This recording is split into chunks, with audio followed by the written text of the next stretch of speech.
क्या तुम्हें कभी कभी ऐसा सोचने को नहीं आता है मन में कि हम फेल हो गए तो लोग क्या कहेंगे, लेकिन अगर पास हो गए तो लोग क्या कहेंगे? यह सवाल हर वह स्टूडेंट के पास होता है जो एग्ज़ाम देने वाला है, चाहे वह 10th में हो, 12th में हो, इंटर में हो या कोई भी सब्जेक्ट में हो या किसी भी चीज़ की तैयारी कर रहे हो, रेलवे हो, पुलिस हो, इंजीनियरिंग हो या किसी भी सेक्टर में हो। हमेशा हर किसी के मन में यह सवाल आता है कि फेल हो गए तो लोग क्या कहेंगे, लेकिन वहीं पर सोचिए अगर हम पास हो गए तो लोग क्या कहेंगे। तो लोग आप पास होइए या फेल होइए, लोगों को कोई फ़र्क नहीं पड़ता है। भले ही आप फेल होंगे तो आपको खराब बता देंगे, लेकिन अगर आप पास होंगे तो आपको फिर भी वह चुगली करेंगे। ऐसा क्यों होता है? तो ऐसा इसीलिए होता है कि वह तुम्हें या किसी को भी देखना नहीं चाहता, यानी कि उसे लगता है कि हम उससे पीछे क्यों हो गए।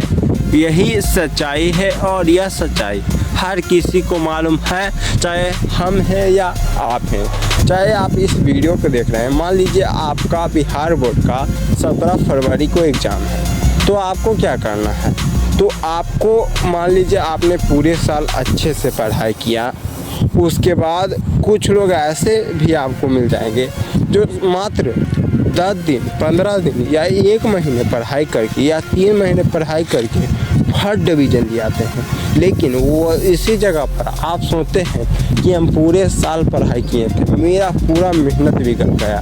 तो ऐसा नहीं, भगवान भी ऊपर से देखता है कि कौन बच्चा कितना मेहनत किया है, उसी हिसाब से उसको रिजल्ट मिलता है। शायद आप लोगों को लग रहा होगा कि हमें और मेहनत किए थे और नंबर मेरा आना चाहिए था, तो भले ही आपका कम नंबर आए, इसका मतलब यह नहीं है कि जीवन में आप सफल नहीं होंगे, आप बड़े बड़े पोस्ट पर नहीं जाएंगे।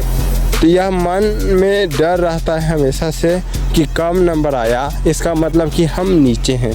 तो इसका मतलब यह भी नहीं होता कि हम नीचे हैं, इसका मतलब यह होता है कम नंबर आने का बहुत सारे आप मतलब निकाल सकते हैं अपने हिसाब से, लेकिन मेन मुद्दा यह होता है कि कम नंबर आया तो और मेहनत करना चाहिए, इससे यह सीख मिलती है। तो आप लोग हमें बताइए, आप इस वीडियो को कहाँ से देख रहे हैं और आपके मन में भी यही सवाल आता है कि हम फेल होंगे या पास? तो हमें कमेंट में ज़रूर बताइएगा।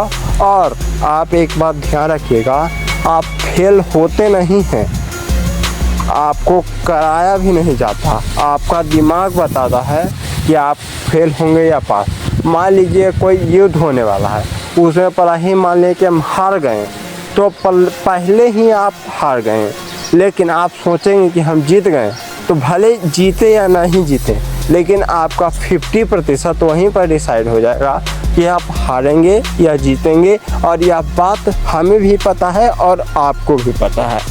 तो आई होप आप लोगों को इस वीडियो में कुछ नया सीखने को मिला होगा।